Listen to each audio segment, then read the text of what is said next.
Bon, ben bonsoir, frères et sœurs.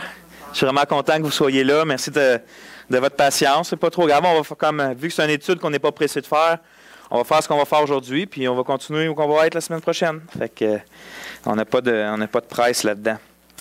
On va commencer à prier, par prier, puis ensuite de ça, là, on va faire un petit débriefing de la semaine passée. Fait que prions. Éternel, veux-tu calmer nos cœurs, calmer nos esprits, pour qu'on puisse s'approcher de toi et de ta parole ce soir avec des oreilles qui écoutent, avec des cœurs qui te cherchent surtout, Seigneur, parce que tu as dit que peu importe ce qu'on demande, tu vas nous le donner, Seigneur, si on le demande selon ta volonté, puis avec foi, puis ce qu'on désire par-dessus tout, c'est de te connaître. Ce soir, puis la semaine passée, puis la semaine prochaine, puis les prochaines semaines, Seigneur, si tu le permets, on est dans un chapitre qui est un peu plus technique, où on regarde des choses un peu plus historiques, avec des dates, puis tout ça. Mais je te prie que ce ne soit pas simplement une séance d'information éternelle, qu'on puisse, dans nos cœurs, être assuré que ta parole est ta parole. Aussi, Seigneur, qu'on puisse voir comment tu l'as préservé, comment tu as influencé ton Église au travers des siècles, pour qu'elle sache quelle est ta parole. Je prie, Seigneur, que ça puisse rester dans nos cœurs, ces choses, puis que ça puisse nous emmener en adoration. Dirige-nous, aide-moi, Seigneur, à être simple ce soir. Aide-nous à avoir un esprit uni, un esprit qu'on comprenne ce qu'on voit, puis aussi, Seigneur, qu'on puisse rester ordonné dans tout ça. Pour la plus grande gloire de ton nom. Amen. Amen. Est-ce qu'il y a quelqu'un qui peut me dire qu'est-ce qu'on a commencé comme chapitre la semaine passée? C'est quoi le titre? Le canon. Le canon de quoi? Amen. Parce qu'il y a plusieurs sortes de canons, hein? Qui ne sont pas trop pareils les uns les autres. OK. Le canon des Écritures. Qu'est-ce que c'est ça, le canon des Écritures?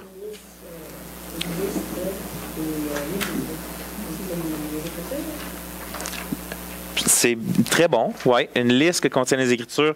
Grosso modo, c'est de répondre à la question quel livre fait partie, puis quel livre ne fait pas partie de la Bible. Quels livres sont inspirés de Dieu, qui ont autorité sur nos vies, puis en fait sur tous les hommes.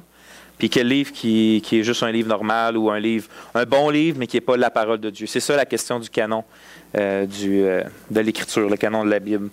Est-ce qu'il y a quelqu'un qui se souvient que c'est où que ça a commencé, ça, dans la Bible? L'idée d'avoir un canon, une récolte, de rassembler des livres inspirés de Dieu, puis de les garder en forme écrite. Ça commence avec les tables de pierre quand Dieu a donné à Moïse. Ça a commencé quand Dieu... C'est drôle que c'est Dieu lui-même qui a commencé l'idée d'un canon. Quand il a donné les 10 commandements, puis que le peuple devait le conserver dans l'Arche de l'Alliance, là, dans le tabernacle. Puis ensuite de ça, qu'est-ce qui s'est passé? Est-ce que ça restait là? C'était la seule parole de Dieu? Ou ça a-tu continué? Ça s'est-tu ajouté? Ah! Avant Josué, y a-t-il quelqu'un d'autre qui en a rajouté? Moïse lui-même. On a vu plusieurs passages que Moïse lui-même mettait par écrit les paroles de Dieu, puis les rajoutait aux tables qui étaient dans l'Arche de l'Alliance. Ensuite de ça, on a vu Josué qui a fait la même chose. Y a-t-il d'autres mondes qui faisaient ça dans l'Ancien Testament, qui ont rajouté? La plupart du temps, c'est qui rajoutait à la Bible dans l'Ancien Testament? Après ça, les prophètes. On a vu assez de fois, puis on l'a répété assez de fois, comment différencier un vrai prophète d'un faux prophète.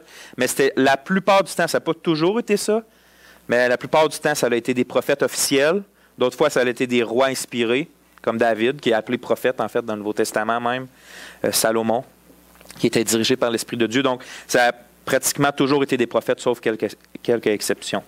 Oui, mais là, on est principalement dans l'Ancien Testament, c'est pour ça. C'est pour ça que... Ouais. Il y avait Jérémie aussi, qu'on avait vu. Oui, on avait vu Jérémie, on avait vu Isaïe, on avait vu tous ces gens-là, vraiment. C'est ça. Fait que ces gens-là ont écrit des choses qui ont été... C'était clair que ça venait d'un prophète, puis quand ça venait d'un prophète de Dieu, clairement, les gens n'hésitaient même pas à le rajouter avec les écrits de l'Ancien Testament. Puis comme ça, le livre de l'Ancien Testament a grossi, puis a grossi, puis a grossi, puis a grossi. Est-ce que ça l'a arrêté à m'emmener ça, le livre de l'Ancien Testament? Est-ce qu'il y a du monde qui se souvient vers quelle date environ? Vous bougez de l'avoir précis. Mettons quel siècle? Tu traites ça, 400 ans. Environ 400 ans avant Jésus-Christ, 435. Oui, après ça, il y a eu la période du silence, jusqu'à temps que Jean-Baptiste pointe. Puis, nommez-moi les 3 derniers prophètes qu'il y a eu. Les derniers prophètes qui ont parlé. Là. Puis ensuite de ça, c'était le silence. Non. Oui, Malachie. Agé. Il en manque un. Il était contemporain avec Agé, à Jérusalem. Esdras, non. Esdras, il était là, mais c'est pas un prophète, c'est un scribe. Le mois dernier, c'est Agé, Zacharie, Malachie. Zacharie, drette ça. Ouais. Y a-tu quelqu'un qui check dans ses notes? Les trois derniers livres de la Bible. OK. Malachie, Zacharie, puis Agé. Les autres, c'est les derniers prophètes, c'est ça? Oui. Ouais. Est-ce qu'en français, moi je me mets tout le temps, est-ce qu'on dit Agé en français? OK. Puis Agé, on dit pas Agé, là. Ben, moi je me trompe tout le temps. Je suis tellement habitué de les entendre puis de les lire en anglais, les prophètes, là. C'est comme, c'est-tu Malachie? OK. OK. Hein? Ça pourrait se prononcer Agé. OK. Nous autres, on a toujours dit Agé. Ben, je pense que c'est ça. Parce qu'en anglais, c'est Agaï, mais... OK. Dans la Bible, c'est marqué Malachie. Tu as déjà entendu Malachie? Je pense que c'est... Malachie, ouais, moi. J'ai déjà entendu Malachie, mais Mais je pense que c'est Malachie en français, puis Malachi en anglais. OK. Hein? En hébreu, ça doit être complètement d'autre chose. Oh oui, non, c'est sûr que c'est pas la même chose pendant tout. OK. Ensuite de ça, est-ce qu'on a vu on a vu d'autres choses? Là, on a resté ce que l'Ancien Testament disait à propos de l'Ancien Testament. Après ça, on est sorti un peu de l'Ancien Testament, ce qu'on dit extra-biblique, hors de la Bible. On était voir des sources historiques, puis des Juifs historiques qui avaient écrit. Est-ce qu'eux, ils croyaient que l'Ancien Testament, c'était pas terminé, ou ils croyaient que c'était terminé, l'Ancien Testament? Les Juifs, là. Ils n'ont jamais rien persécuté en ligne, ça n'était jamais fini, d'après moi. Pas tout à fait exact. Tu parles dans le temps, quand il y a eu la période de silence? Oui, ou mettons, c'est ça, même, mettons un peu avant la venue de Jésus, puis même pendant la venue de Jésus, là, est-ce que les Juifs croyaient que Dieu avait arrêté de parler au peuple, ou ils croyaient que Dieu parlait toujours au peuple?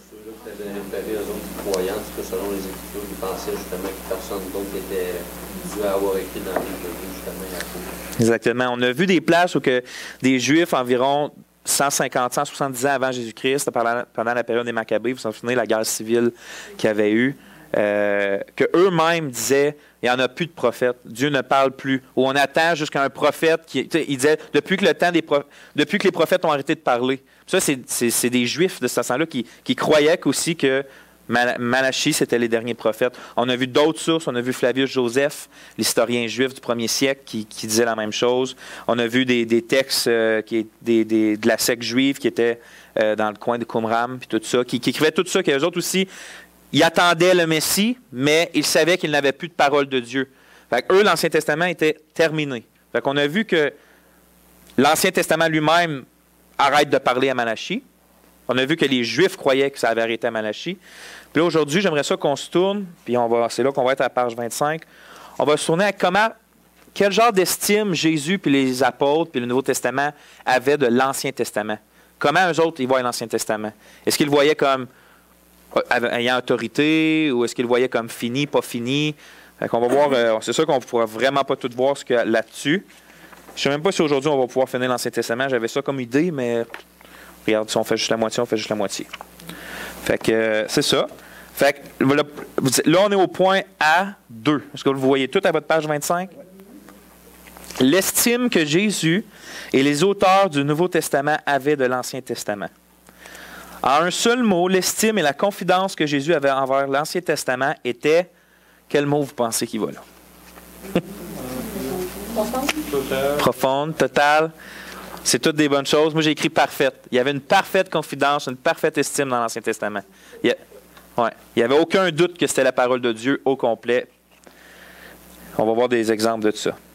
Par exemple, on va lire. Pour lui, c'était un livre qui ne pouvait pas être brisé dans ses plus petits détails et dont toute parole allait s'accomplir sans aucun doute. C'est ce qu'il a enseigné. Par exemple, Jésus parlait des psaumes comme étant la parole d'homme qui cependant était guidée par le Saint-Esprit. Puis là, on va lire Marc 12, 35 à 37 que vous avez là. Jésus, continuant à enseigner dans le temple, dit « Comment les scribes disent-ils que le Christ est fils de David? David lui-même, animé par l'Esprit Saint, a dit Le Seigneur a dit à mon Seigneur, assis-toi à ma droite jusqu'à ce que je fasse de tes ennemis ton marchepied.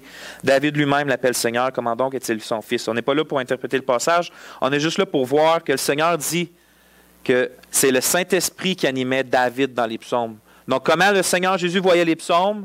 C'était parole du Saint-Esprit. Ce n'était pas juste une parole d'un homme, là. Il leur donnait l'autorité de Dieu. Oui. Moi, j'ai une question. Oui. J'ai lu dans le Nouveau Testament que, dans des films du Seigneur aussi, que c'est quand le Seigneur Jésus est ressuscité qu'il dit à ses apôtres qu'elle a envoyé l'Esprit Saint. Mais je ne comprends pas que dans l'Ancien Testament, il y avait l'Esprit Saint, parce que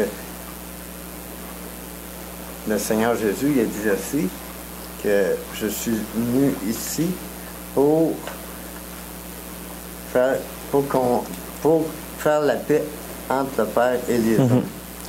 Pour répondre à ta question, dans le fond, là, c'est sûr qu'on n'a pas le temps de rentrer dans tout ça, mais pour répondre rapidement, le Saint-Esprit était super à l'œuvre dans l'Ancien Testament, dans le peuple d'Israël. Les gens devaient être régénérés pour être sauvés. Sauf que l'Ancien Testament lui-même promet que l'Esprit un jour va venir, puis va être répandu d'une façon totalement nouvelle, totalement plus puissante, totalement d'une façon comme qui n'a jamais été dans l'Ancien Testament. C'est Jésus lui-même qui devait l'envoyer, ce qu'il a fait. Puis on le voit que, contrairement au peuple d'Israël, tous les gens dans le Nouveau Testament, tout son peuple, tu sais, dans l'Ancien Testament, ouais, puis les rois, il y avait quelques personnes, puis même le peuple en général n'avait pas l'Esprit Saint, puis en fait, le peuple en général périssait dans leurs péchés. Mais dans le Nouveau Testament, il n'y a pas un seul enfant de Dieu, il n'y a pas une seule personne qui est appelée peuple de Dieu qui n'a pas l'Esprit Saint, dans lequel il y a des dons pour exercer dans le peuple de Dieu. Fait que puis il n'y a pas juste ça, le fait qu'on est scellé, le fait qu'on est habité du Saint-Esprit, toutes des choses qui étaient comme contraires, qui étaient étrangers à l'Ancien Testament. Mais là, on n'a pas le temps de... C'est juste pour dire qu'il était là dans l'Ancien Testament, mais il était promis d'une façon toute spéciale dans le Nouveau Testament. La parole de Dieu a dit, si tu confesses de ta bouche le Seigneur Jésus, si tu crois dans ton cœur que Dieu l'a ressuscité des morts, tu seras sauvé. Parce que c'est en croyant du cœur qu'on parvient à la justice, c'est en confessant de la bouche qu'on parvient au salut. Parce que le Saint-Esprit, c'est là qui rentre en toi. Quand tu te tournes vraiment vers le Seigneur Jésus, puis tu lui demandes vraiment de venir, puis tu reconnais tes pécheurs, puis que tu lui demandes vraiment de rentrer dans ton cœur, c'est là que tu as un cadeau que Dieu t'accorde le Saint-Esprit. C'est pour ça que tous les croyants en Jésus-Christ marchent avec le Saint-Esprit à l'intérieur. Pour me vanter, mais c'est ça que je vis. Amen, merci Seigneur. Puis, Moi aussi. je sais parce que Il te l'a confié, il l'a confié dans ton esprit que tu es un j'ai enfant. fait une carte avec la photo du Seigneur. Puis à partir de ce moment-là, ça... Tu as fait une carte avec la photo du J'ai Seigneur. touché à une photo que quelqu'un m'a donnée. Ouais. OK. C'est marqué en arrière, bien Saint. Elle est maganée, elle est encore chez nous, elle est maganée, mais... Mais selon, si tu vas dans... C'est quoi ton prénom?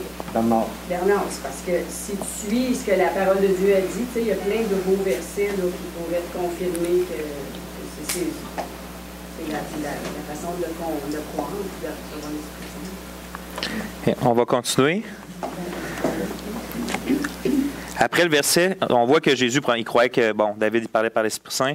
Puis il dit, c'était aussi la compréhension que les apôtres avaient de l'inspiration de David. Le jour de la Pentecôte, 50 jours après la résurrection de Jésus, Pierre dit, là on lit ça dans Actes 1,16, « Hommes frères, il fallait que s'accomplisse ce que le Saint-Esprit dans l'Écriture a annoncé d'avance par la bouche de David au sujet de Judas, qui a été le guide de ceux qui ont saisi Jésus. » Fait que c'est pas juste Jésus qui disait, David il parlait par l'Esprit de Dieu. Les apôtres même, à ce moment-là, disent, Pierre, c'est l'Esprit Saint qui parlait, mais par David, dans l'Écriture. Fait qu'eux, ils donnaient la même autorité à l'Ancien Testament qu'on a vu que l'Ancien Testament lui-même dit que... L'Ancien Testament déclare que l'autorité de Dieu, mais les gens dans le Nouveau Testament, que ce soit Jésus ou les apôtres, confirment ça aussi. C'est ce qu'ils croyaient. Là. Tu ne pouvais pas leur faire croire autre chose. Puis Pierre, en fait, dans son épître, il va décrire, puis ça on l'a déjà vu, mais il va décrire que c'est toute prophétie biblique, pas juste David, mais il va dire c'est poussé par le Saint-Esprit que des hommes ont parlé de la part de Dieu. Fait que c'était pas juste, ils ne considéraient pas l'Ancien Testament comme juste des bonnes collections d'écrits humains. Là. Un autre exemple de la haute estime que Jésus tenait des paroles de l'Ancien Testament se trouve dans l'épisode où il parle du problème du divorce. Le Seigneur fonde sa vision du divorce sur les paroles de Moïse dans l'histoire de la création rapportée en Genèse 2. Puis là, on va lire, comme encore, je ne suis pas là pour expliquer le divorce à soir, Mais je veux qu'on voie quelque chose là-dedans. Regardez ce que Jésus dit dans Matthieu 19. Les pharisiens l'abordèrent et dirent pour l'éprouver, « Est-il permis à un homme de répudier sa femme pour un motif quelconque? » Il répondit, « N'avez-vous pas lu, puis regardez, écoutez, n'avez-vous pas lu que le Créateur, au commencement, fit l'homme et la femme et qu'il dit, c'est pourquoi l'homme quittera son père et sa mère et s'attachera à sa femme et les deux deviendront une seule chair. Ainsi, ils ne sont plus deux, mais ils sont une seule chair. Que l'homme donc ne sépare pas ce que Dieu a joint. » Je veux vous regarder quelque chose à ce moment-là, OK? Parce qu'on ne le voit peut-être pas. Mais c'est que Jésus dit qui est celui que... Attends. Qui est celui qui dit, c'est pourquoi l'homme quittera son père et sa mère et s'attachera à sa femme et les deux deviendront une seule chair? Qui? Le Créateur, donc Dieu. Donc, Jésus il dit que c'est Dieu qui dit ça. Sauf quand on va en Genèse 2, c'est pas une citation que Dieu dit. Ça fait seulement partie de la narrative que Moïse écrit. C'est un commentaire de Moïse, dans le fond. C'est lui qui écrit que... il n'a pas écrit Dieu dit que l'homme s'attache à sa femme et devient une seule chair. C'est juste, bon, Moïse écrit ce que Dieu dit, puis après ça, il continue d'écrire, puis après ça, il dit c'est pourquoi l'homme quittera sa femme. Puis il continue d'écrire tout simplement, puis il continue d'écrire l'histoire. C'est une narration qu'il écrit. Puis Jésus... ce qui montre que Jésus ne considère pas seulement les citations directes de Dieu comme étant la parole de Dieu. Tout ce que Moïse écrit, même quand c'est de l'histoire, il considère que c'est la parole de Dieu. Il dit même que le Créateur dit « l'homme quittera son père et sa mère et s'attachera à sa femme ». C'est comme un peu, on pourrait comparer ça au Nouveau Testament. Il y a plusieurs Bibles qui ont les écrits de Jésus en rouge. Là. Mais ce n'est pas juste les écrits de Jésus en rouge qui sont la parole de Dieu. Là. Tout le reste, même si c'est Paul, ou même si c'est, même si c'est Jean, ou si c'est Matthieu, Marc ou Luc, ça reste la parole de Dieu. Même quand Luc dit « Je t'écris, ô cher Théophile », c'est la parole de Dieu. C'est la même autorité que quand Jésus il dit « Je suis le chemin, la vérité et la vie ». Là. Ça ne change pas. C'est juste parce que tu sais que c'est Jésus qui parle. Oui, je sais. Mais c'est à cause j'ai déjà entendu du monde, il dit « Moi, quand je passe l'Évangile, je lis juste les paroles en rouge. » Tu sais? OK? Mais Jésus, lui, il lisait pas juste les paroles en rouge de l'Ancien Testament. Là. Tout ce que Moïse écrivait était la parole de Dieu. Et vous avez-tu d'autres exemples dans le Nouveau Testament comme ça, où que vous voyez l'estime, que soit les apôtres, mettons qu'on reste à Jésus, que Jésus avait dans l'Ancien Testament, là, quel genre d'autorité il lui donnait? Vous avez-tu comme ça des... Souvent, Jésus il a repris la parole de Dieu. Tu sais, quand que Satan l'a tenté, il a pris la parole. Exactement. Il a pris la parole, il a toujours dit, il est écrit, Dieu dit, c'était tout tiré de l'Ancien Testament. Très bel exemple. C'est toujours tiré de l'Ancien Testament. Montre avec quelle estime Jésus voyait l'Ancien Testament. Y a-t-il d'autres exemples que vous avez? Moi, j'ai juste un petit commentaire à faire. Je veux pas t'offenser, mais c'est parce que tu dis Jésus, puis là tu dis Dieu. Mais Jésus, c'est Dieu. Oui. Il est sur terre. Ben oui, Mm-hmm. ça m'offense. OK, non, mais j'avais l'impression que tu faisais une séparation. Non, Dieu le Père, Dieu le Fils, Dieu le Saint-Esprit. C'est le même Ils sont vivant trois, mais ils ne font qu'un. C'est ça, c'est ça. OK. Je commence mes prières en disant Papa, puis je Ah, tu dis Papa Dieu, toi, tout? Je Ou toi, demande tu dis au Papa nom de Dieu? Jésus, comme la parole elle le dit dans notre Père. Amen. OK. Quand on dit une prière au nom de Jésus, quand on l'a fini, on s'adresse à Dieu. On fait notre prière, on s'adresse à Dieu. Quand on a fini et qu'on dit au nom de Jésus, c'est parce que Jésus est notre avocat. C'est comme si on s'adresse à Dieu, mais en passant par le Fils. Parce qu'en parlant au Seigneur Jésus, on parle automatiquement au Seigneur Dieu le Père. Si on parle Oui, on ne fait pas de différence là-dedans. notre Père, ben on parle autant au Seigneur Jésus. C'est le même Dieu vivant ensemble. C'est clair. OK. On va en masse le temps de parler dans la doctrine de la Trinité quand on va être là-dedans. OK? Dans comme 6 mois. Je vais vous donner des exemples. Moi, vous dites si vous trouvez que ça montre l'estime que Jésus avait. Vous souvenez-vous des paroles qu'on connaît tous quand Jésus dit dans Matthieu 5, 18 jusqu'à ce que le ciel et la terre passent, un seul iota ou un seul trait de lettre ne passera pas de la loi que tout se soit réalisé. Un iota, là, c'est la plus petite lettre de l'alphabet grec. Puis un trait de lettre, là, c'est un trait de mouche. Là. C'est juste Jésus est en train de dire que même juste les petits traits là, de crayon dans la loi, là, ça ne va pas passer, que tout soit accompli. Puis il inclut tout l'Ancien Testament qu'il y avait, lui, à ce temps-là, qui est tout l'Ancien Testament que nous, on a. Il inclut tout ça, puis il dit qu'il n'y a pas un seul trait qui ne va pas se réaliser. Ça montre comment que lui-même... C'est pour ça qu'il a dit, je ne suis pas venu pour abolir, mais je suis venu pour accomplir. Il n'est pas venu pour rien enlever. C'est juste que lui, il venait accomplir ce qui était écrit de lui dans l'Ancien Testament. Mais c'est juste pour dire qu'il y avait une haute estime de l'Ancien Testament. Puis j'aimerais ça qu'on se tourne à une autre place, puis ça va être dans Luc 24. Parce que je ne l'ai pas écrit. On va se tourner dans Luc 24.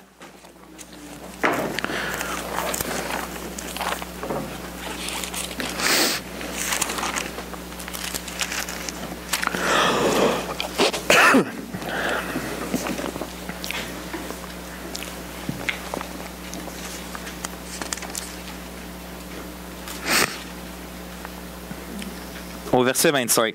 Là, on est après la résurrection de Jésus. Okay? Puis là, il apparaît aux disciples. Puis il leur parle. Alors Jésus leur dit, « Ô homme sans intelligence. » 24-25. « Ô homme sans intelligence, et dont le cœur est lent à croire tout ce qu'ont dit les prophètes. Ne fallait-il pas que le Christ souffre ces choses et qu'il entre dans sa gloire? Et commençant par Moïse et par tous les prophètes, il leur expliqua dans toutes les Écritures ce qui le concernait. » Jésus, il dit là qu'il reprend les disciples parce qu'il leur dit qu'ils sont là à croire tout ce qu'ont écrit les prophètes. Ce qui est tous les prophètes. Pour les Juifs, là, ils divisaient la Bible en 3 parties, puis la partie des prophètes, c'est tous les prophètes qu'on a, nous, les grands puis les petits. Puis Jésus, il dit que c'était d'avoir de l'incrédulité, manquer d'intelligence, de ne pas croire tout ce qu'eux ont écrit. Ça montre que Jésus, tout ce qui était écrit dans les prophètes, là on a vu les psaumes, on a vu le Pentateuque, tout ce que Moïse avait écrit, puis là on voit que même tous les prophètes pour Jésus, c'était la parole de Dieu, ni plus ni moins. Il faut tout croire ce qui est écrit là. Puis après ça même, il part de Moïse jusqu'à la fin des prophètes, puis il leur montre dans tout ça ce qui avait rapport à propos de lui qui était venu accomplir. Fait que je trouvais que c'est une belle place qui montrait aussi quel genre d'estime que Jésus avait. Puis là, on n'a pas le temps d'aller dans tout le Nouveau Testament parce que vous allez voir comment il y a des citations de l'Ancien Testament. Mais c'est ça. Juste pour Jésus. Parce que moi, t'as beau me montrer toutes les preuves historiques, juridiques de l'Ancien Testament, là, toutes les preuves, là, ça ne me convaincra pas autant que si j'aurais aucune preuve, puis tu me dis, le Seigneur Jésus, il croyait à tout l'Ancien Testament, il disait que c'est tout inspiré de Dieu, il disait que ça allait tout s'accomplir, il disait que je devais tout croire ça, j'ai pas besoin d'autres preuves. Fait que je trouverais ça bon de finir par, pas finir parce qu'on va voir d'autres choses, mais pour moi, ça me suffit ça, que le Seigneur Jésus, il lui donne l'autorité à l'Ancien Testament, j'ai pas besoin d'autre chose pour me convaincre. Que c'est ça. Fait qu'on sache que le Seigneur Jésus trouvait tout l'Ancien Testament étant l'autorité de Dieu. J'aimerais ça qu'on continue. On est environ dans le moitié. C'est écrit dans le Nouveau Testament. Nous n'avons donc aucune trace d'une quelconque dispute entre Jésus et les Juifs sur l'étendue du canon. Ils se sont disputés souvent.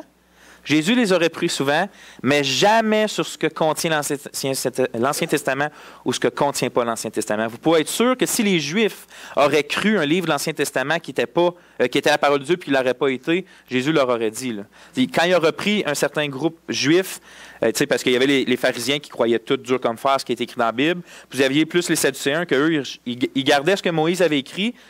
Le reste, non. Puis, il rejetait tout ce qui était surnaturel, comme les anges, la résurrection. Tu sais, c'est la foi qui dit n'êtes-vous pas dans l'erreur parce que vous ne comprenez ni la puissance de Dieu, ni ce que disent les Écritures. Mais Jésus les a repris justement parce que ces gens-là rejetaient des choses de Dieu, rejetaient une partie de la Bible. Mais il n'a jamais repris les pharisiens sur ce qu'ils croyaient à propos de l'Ancien Testament. Il faut être sûr qu'il l'aurait fait si tout à coup, ces gens-là s'étaient promenés en disant ça aussi, c'est la parole de Dieu. Mais non, les Juifs croyaient à la vraie Bible, puis Jésus aussi, puis c'était un point commun qu'il y avait entre eux autres. Tous s'accordaient apparemment à dire que les additions du canon de l'Ancien Testament ont cessé après le temps d'Esdras, de Néhémie, d'Esther, d'Agé, de Zacharie et de Malachie. Ce fait est confirmé par les citations que Jésus et les auteurs du Nouveau Testament font de l'Ancien Testament. Regardez une information importante que vous voulez retenir peut-être. Là. Roger Nicole, qui est c'est un Français en Europe, là, un grand docteur, qui a écrit l'histoire de l'Église et toutes sortes de choses. Il a compté que Jésus et les auteurs du Nouveau Testament ont cité diverses parties de l'Ancien Testament comme ayant une autorité divine. Là. Pas juste cité, mais on va dire comme ce que l'Écriture dit ou voici ce que Dieu a dit. Là. Plus de... je ne vous ai pas mis parce que je vais me dire environ combien de fois vous pensez que le Nouveau Testament cite de façon avec pleine autorité l'Ancien Testament. Dites-moi des chiffres comme ça. Plus de 100 fois. Plus de 100 fois? On est sur la bonne route. 150, on continue de descendre la bonne route. Moi, je pense qu'on est rendu à 455. 450, on est rendu un peu trop loin. Gérard a dit autour de 200. 200, c'est vrai. Gérard, c'est lui le plus proche. C'est environ 295. Ouais. Environ 300, près de 300 fois de façon quasi directe, là. Il y a des allusions, mais quasi, des citations. Juste Matthieu, là, juste au début de ma vie chrétienne, quand j'avais la Bible John MacArthur, là, j'avais mis en jaune toutes les fois où Matthieu cite directement un passage dans l'Ancien Testament. Puis c'est bourré de jaune. Là, Matthieu, il en cite énormément. Il doit avoir une grosse partie juste à lui, là-dedans. Puis regarde, oui? Si on veut créer, c'est quoi la réponse? 295. 295. Puis un autre, qu'est-ce qui est le fun? Regardez ce qui est écrit après. Mais pas une seule fois qu'il cite les livres apocryphes ou d'autres écrits comme y étant autorité divine. Ouais, il cite la Bible, l'Ancien Testament 295 fois, puis jamais ils vont citer les autres livres que les catholiques ont mis eux dans leur Ancien Testament. Mais parce que les Juifs croyaient juste pas que c'était la parole de Dieu.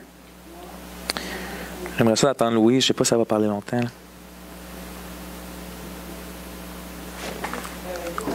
Je veux pas qu'on l'écoute en même temps, mais. On est comme. On va l'écouter, on va attendre quand elle finit. Je pense qu'elle finit, là. Ouais. Moi, j'ai retenu une autre téléphone. Ah oui. On va essayer d'appuyer à ce soir. Ah oui. OK. La seule chose qu'on a dit pendant que tu étais parti, c'est qu'en plus d'avoir cité l'Ancien Testament 295 fois, pas une seule fois le Nouveau Testament cite les écrits apocryphes qu'on a vus la dernière fois, ou d'autres écrits comme ayant autorité sur nos vies. Là. Pas une seule fois qu'ils vont citer ça. En fait, les apocryphes sont jamais... Il y a une fois, mais ce n'est pas un apocryphe. Il y a 2 fois que la Bible cite autre chose, que le Nouveau Testament cite autre chose que l'Ancien Testament. Là. Puis on va le voir. Là. Mais jamais qu'ils citent des apocryphes que les catholiques ont mis dans leur Bible. L'absence de... Là, on est dans le milieu du 3e paragraphe, là, après le petit 5. Là. L'absence de référence à d'autres écrits comme étant d'autorité divine, en plus des références extrêmement fréquentes de centaines de places dans l'Ancien Testament comme ayant autorité divine, donne une forte confirmation au fait que les auteurs du Nouveau Testament étaient d'accord que le canon établi de l'Ancien Testament, ni plus ni moins, devait être considéré comme étant vraiment les paroles de Dieu. Il y a 2 places, regardez la petite note. Dans Jude 14-15, là, c'est pas introduit comme étant la parole de Dieu, mais Jude, il cite ce qu'on appelle le livre de 1 Enoch 1.9. Okay? 1 Enoch, c'est pas un livre apocryphe, c'est pas dans apocryphe, c'est vraiment ceux qui sont que les catholiques mettent dans leur Ancien Testament. Ça, c'est juste un autre livre nowhere. Okay? C'est un livre juif qui a été écrit par un juif. Je peux pas vous dire quand et pourquoi, mais il y a souvent du monde qui ont dit à cause que Jude cite ça, ben que c'est pas que Jude, ben il dit n'importe quoi, comme dans le fond, là, qui n'était pas inspiré parce qu'il cite ça. Mais en vérité, il cite plus comme... Regarde, on va le lire à la place de que je vous l'explique, on va vous l'expliquer après. Jude 14-15 cite 1 Enoch 1.9. Et Paul cite au moins à 2 reprises des auteurs grecs païens, voire Actes 17-28 puis Tite 1.12. Mais ces citations servent davantage d'illustration que de preuve. Elles ne sont jamais introduites par une expression comme « ainsi par l'Éternel » ou « selon les Écritures » ou « il est écrit », expression qui implique que les paroles citées ont une autorité divine.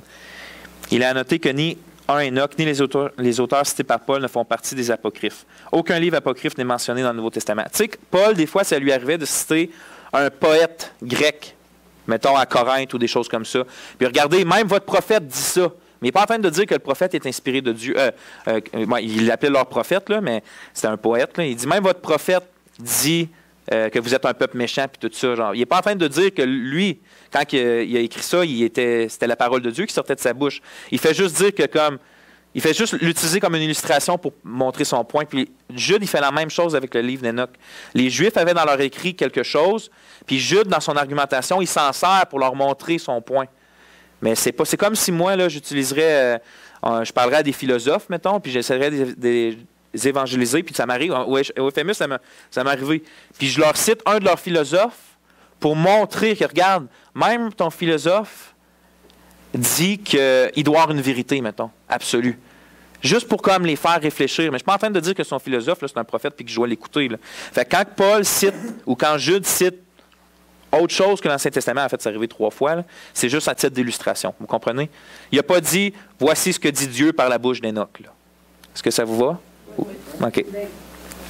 Moi, dans ma version de la semence, ça dit à eux aussi s'applique la prophétie d'Enoch. C'est là que ça. Dans Jude? Oui, dans Ouais. Jude, moi, il dit à eux aussi s'applique la prophétie d'Enoch, le 7e patriarche depuis Adam. Puis là, j'ai une référence, puis ça m'envoie à Genèse 5. Puis là aussi, Genèse 5, 21 nous dit Enoch, âgé de 65 ans, engendra Melchisédek. Ouais. Et Enoch après la naissance. C'est juste qu'il y a une tradition qu'on personne n'est capable de prouver, mais les Juifs considèrent. Il y avait un écrit qui s'appelait un Enoch et deux Enoch, puis je ne sais même pas s'il y en a un troisième. Puis eux, ils disaient que c'était Enoch qui aurait écrit ça dans ce temps-là. Mais en fait, on n'a aucune preuve, on n'a rien du tout. Mais même les Juifs ne considèrent pas ça comme la parole. Ils ne le mettent pas dans la Bible. Là. C'est juste que quand Jude, c'est des écrits qui se passaient, un peu comme on va se passer d'autres écrits. Puis il y a des Juifs qui croyaient à ça dur comme fer, il y en a d'autres que non. Puis Jude, quand il l'utilise, il utilise quelque chose que les gens donnent quand même une certaine autorité sans être la parole de Dieu, comme une espèce d'illustration. Même ce que Enoch dit dans son livre corrobore ce que je vous dis de l'Ancien Testament. Parce que juste avant, il a cité l'Ancien Testament avec l'exemple d'Abraham. Puis là, il cite un de leurs exemples à eux pour dire, regardez, là, vous êtes vraiment condamnés. Même vos écrits disent que vous êtes condamnés. Là. Est-ce que vous comprenez un peu comment Jude va l'utiliser? Mais moi, c'est parce que là, c'est bon. C'est bon? OK. Mais il n'y a vraiment aucune preuve. Parce que si ce soit l'Enoch qui était là, il y a là, 2000, 3000 ans, là, je peux pas. Il n'y a vraiment aucune preuve de ça. Là. Vraiment. Moi, on a adopté une marque dans ses commentaires, dans le livre de notre texte non biblique. Oui, c'est ça, non, c'est un texte non biblique. J'ai une question un petit peu hors texte, mais ça a rapport à l'Ancien Testament, je peux te la poser. C'est vraiment hors texte? Ben, c'est hors texte, c'est dans l'Ancien Testament. Vas-y, mais je te garantis pas que je vais répondre. Ça fait longtemps que je me pose. OK. Pour tous Samson, c'était-tu Je pense que c'est vraiment hors texte. Hein? c'était-tu un prophète? Tu sais, celui qui avait la force dans ses cheveux, Samson. C'était-tu un prophète? À quelque part, il s'est donné à Dieu. Oui, mais il communique. Qui a permis qu'il naisse, cet enfant-là? Il n'était pas un prophète dans le sens qu'il communiquait la parole de Dieu. Là. C'était un juge, en fait, que la Bible dit. Un juge? Oui, c'est écrit dans le livre des juges. Des juges, c'est des gens que Dieu appelait à régner sur une certaine partie de la terre d'Israël puis délivrer son peuple. Puis, donc, il leur donnait l'esprit pour délivrer son peuple. Puis, Samson fait partie de ces juges-là. OK. Mais il n'y a pas eu des paroles prophétiques comme les autres prophètes. Là. OK. Mais il a été rempli de l'esprit, ça, c'est sûr. Il était fort aussi. Ouais. Hein? Mais il y a des gens dans l'Ancien Testament qui étaient remplis de l'esprit pour faire de la musique, puis il y en a d'autres qui étaient remplis de l'esprit pour être forgerons, puis fait que c'était pas autant des prophètes. Là. OK, fait que là, on a passé le bout le plus difficile avec un Enoch puis Jude, là. Ça s'est bien passé pareil.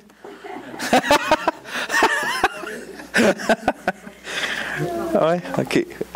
OK, on va continuer. Alors, là, quoi dire à propos des livres apocryphes? Ces livres inclus dans le canon par l'Église catholique romaine, mais exclus du canon par les protestants. Là, on a vu, la Bible est vraiment claire sur le fait qu'elle est complète, elle est finie. Ben, l'Ancien Testament, en tout cas, on n'est pas encore dans le Nouveau. Mais pourquoi d'abord les catholiques, eux autres, ils ont décidé d'en mettre plus, puis pas nous autres? Pourquoi? Y a-t-il quelqu'un qui veut lire la petite note en bleu? Comment ça, les catholiques en ont plus? Oui, il y a pas mal plus de livres dans leur Bible. Je vais lire. Oui, on va le lire. Apocryphe veut dire choses qui sont cachées, mais les érudits ne sont pas sûrs comment ce mot est venu à désigner ces livres. Les apocryphes incluent les écrits suivants: 1, 2 Esdras, Tobie, Judith, les ajouts faits à Esther, le livre de la sagesse, sagesse de Salomon, l'Ecclésiaste, Baruch, incluant la lettre de Jérémie, le cantique des 3 jeunes gens, Daniel, de 3, 24 à 90, Suzanne, Daniel, je sais pas qu'elle aime Suzanne, Belle et le dragon, la Belle et la Bête, Daniel, la prière de Manassé et 1 et 2 Maccabées. OK. Vous voyez que là-dedans, là, il y a des livres complets, des fois, qui sont apocryphes, qui sont des ajouts. Puis d'autres fois, c'est juste des chapitres qui ont été que vous voyez, Daniel 13, Daniel 14. Ça, il va y avoir là-dedans, tu sais, les 3 amis de Daniel, là, si vous lisez une Bible catholique, ils vont chanter, là, pendant un chapitre complet, ils vont chanter un cantique à Dieu. Mais ça, c'est tous des ajouts qui ont été faits. Il y en a d'autres comme Manassé, c'est ça, voyons.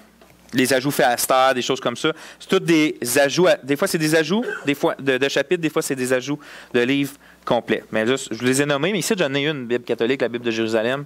Si vous voulez regarder tantôt dedans. J'en ai 2 Bibles catholiques chez nous. C'est ça. Tu peux le regarder, tu trouves ça. Comme je ne suis pas encore décidé si je vais devenir chrétien évangélique. Puis, OK. Encore, je vais autant d'un chrétien. C'est bon qu'on se rencontre d'abord. Ah, c'est sûr. C'est sûr. C'est sûr, ça, Parce que la j'ai aucun dénomination, doute. c'est pas ça qui s'y... J'ai aucun doute. Mais l'affaire, c'est sûr qu'on va en parler un autre jour, mais ça, là, j'aimerais bien Bon, on en parle aujourd'hui de ça. discuter avec toi. OK. Ouais, mais c'est parce que moi, je parle beaucoup, puis crée-moi que il n'y a personne qui va pouvoir parler, parce que là... Ben, c'est bon d'abord, on en reparlera une autre fois. OK? Comme je t'ai dit tantôt. OK. Bon. Ces livres n'ont jamais été acceptés. Ça, c'est bon, notez ça, comme on a dit tantôt. Ces livres n'ont jamais été acceptés par les Juifs en tant qu'écriture et dont ne figurent pas dans la Bible hébraïque, mais ils ont été inclus dans la Septante. Là, je veux vous dire, vous allez, même souvent quand vous lisez vos Bibles, des fois, il va y avoir une note, puis ça va dire dans la version Septante. Je vais vous expliquer c'est quoi la Septante. OK? Vous avez une note en bas, là, je vais vous lire la note, ensuite de ça, peut-être commenter. Dans la note 7, c'est écrit Septante. C'est la traduction grecque de l'Ancien Testament utilisée par de nombreux Juifs de langue grecque du temps de Jésus. Les auteurs du Nouveau Testament citent souvent l'Ancien Testament à partir de cette traduction. Je ne m'en souviens plus en quelle date exactement, mais des années avant Jésus-Christ, la Bible est originalement écrite, l'Ancien Testament est originalement écrit en hébreu, quelques parties en araméen. Puis, il y aurait, je ne sais plus trop quel roi, là, je ne m'en souviens pas, tantôt j'ai allé chercher les informations, mais je m'excuse, je n'ai pas eu le temps de toutes les trouver. Mais il y a un roi à m'emmener, selon la légende, là, il aurait pris 77 traducteurs, là, gens calés dans les écritures hébraïques, puis tout ça. Puis il en aurait pris 70, d'où 70 de 7 là, en grec. Puis il leur a fait traduire ça en langue grecque, parce que c'est les Grecs qui dominaient à ce moment-là. Puis il voulait dans sa bibliothèque une version de la Bible juive en grec. Puis à ce moment-là, dans cette version-là de la Bible hébraïque, il s'est rajouté tous les écrits apocryphes qu'on a cités tantôt, au moment de la traduction. Pas dans la Bible juive en hébreu, mais au moment de sa traduction, il s'est inclus tous ces livres-là. Parce que, en fait, ces écrits-là sont écrits en grec. On n'a pratiquement aucun document des écrits apocryphes là, en hébreu. On n'a pas leur original ou des copies d'original en hébreu. Puis à un moment donné, on voit que, ici, c'est fait traduire. On les a juste en grec. On n'a jamais une preuve que ça a été écrit en hébreu avant, contrairement à l'Ancien Testament. On a des documents qui sont en hébreu, puis on le sait qu'ils ont été traduits. Mais ça, on n'en a pas. Ils ont été inclus là dans la Septante. Sauf quand même, vu que c'était une version grecque, puis les Grecs dominaient, puis la langue grecque était la langue commune. On appelle ça Koine Greek. Le grec, en français, c'est quoi? Le grec Koine, ou en tout cas, en anglais, c'est Koine, ça veut dire commun. Puis le Nouveau Testament, il était écrit en grec commun. La langue commune. Oui, c'est la langue commune du peuple. Là. C'est comme le français courant. C'est le grec courant. Fait c'était la Bible. En fait, l'Ancien Testament se répandait comme ça aussi par la Septante. Parce que c'était grec. La nation parlait le grec. Fait que même au temps de Jésus, c'était cette version-là qui était souvent utilisée. Sauf que même si les Juifs utilisaient cette version-là, ils ne considéraient pas pour autant, comme qu'on l'a vu, les livres en grec dedans rajoutés comme étant la parole de Dieu. C'est juste qu'ils se servaient de cette version-là parce qu'ils voulaient communiquer la parole de Dieu en grec. C'était la seule traduction qu'il y avait de l'hébreu en grec. Puis on va voir, est-ce que vous avez déjà remarqué dans le Nouveau Testament, mettons Pierre, il va citer un passage dans l'Ancien Testament, ou Jésus, il va citer Isaïe. Vous avez-tu déjà comparé la citation que, mettons, Pierre fait d'Ésaïe versus quand vous retournez dans Ésaïe puis vous regardez Ésaïe qu'il dit? Est-ce que vous avez déjà remarqué que des fois, c'est pas, ça veut dire la même chose, mais que ce n'est pas exactement pareil, mot pour mot? Mais ça, c'est justement parce que souvent, quand les apôtres ou Jésus cite l'Ancien Testament, il cite à partir de la Septante, dans la version grecque. Parce que le Nouveau Testament est écrit en grec. Il écrivait des Grecs. Donc, quand Paul écrit à des Grecs, il utilise une version grecque, l'Ancien Testament, pour parler des Grecs. Puis nous, par exemple, quand on traduit l'Ancien Testament, on le traduit des textes hébreux. C'est pour ça que notre Ancien Testament, des fois, on a la version hébreu, mais les apôtres citent la version grecque. C'est pour ça que des fois, c'est pas exactement pareil, mais ça veut dire la même chose. Est-ce que vous comprenez un peu c'est quoi la Septante ou je vous ai tout mêlé? Vous comprenez? Non, mais moi, une affaire que ça me vient comme question. Quoi? Que je me suis souvent posé aussi. Là. Tu sais, c'est comme tu dis, ça a changé un peu parce qu'ils ont traduit d'une langue à l'autre. Mais imagine toutes les traductions qu'il y a eu depuis ce temps-là, depuis plus de 2000 ans. Bon, on en a parlé, mais en fait, c'est pas exactement ça. On n'a jamais pris une traduction, traduit d'une traduction, traduit d'une traduction, traduit d'une traduction. Ils n'ont pas traduit la Bible de l'hébreu en grec, après ça de la grecque en latin, après ça de latin en anglais, après ça de l'anglais en français, finalement français en français courant. Ça serait, ils se sont tout le temps référés au texte grec. Quand tu lis au début de ta Bible, c'est écrit traduit de l'original grec et hébreu. Ah, OK. Fait que c'est pour ça que c'est pas un jeu du téléphone. On retourne tout le temps au premier. Mais moi, dire de quoi, j'ai plusieurs Bibles chez nous, là, puis même une Bible des témoins, j'ai mon frère et ma soeur qui sont témoins. Moi, c'est comme, je respecte ça, puis même j'ai eu ça, puis j'ai lu la Bible des témoins, puis, ça veut dire toute la même affaire. Sauf qu'il y a des mots qui changent, puis il y a des mots qui sont compliqués que ça. Ouais. Mais la Bible des témoins, c'est pas une Bible, là, mais toutes les autres, oui. Non, mais quand même, j'ai lu dans la Bible des témoins, là, ils disent pareil, ils disent la même affaire. Oui, il y a des versets qui sont pareils. Ah oui. Il y a...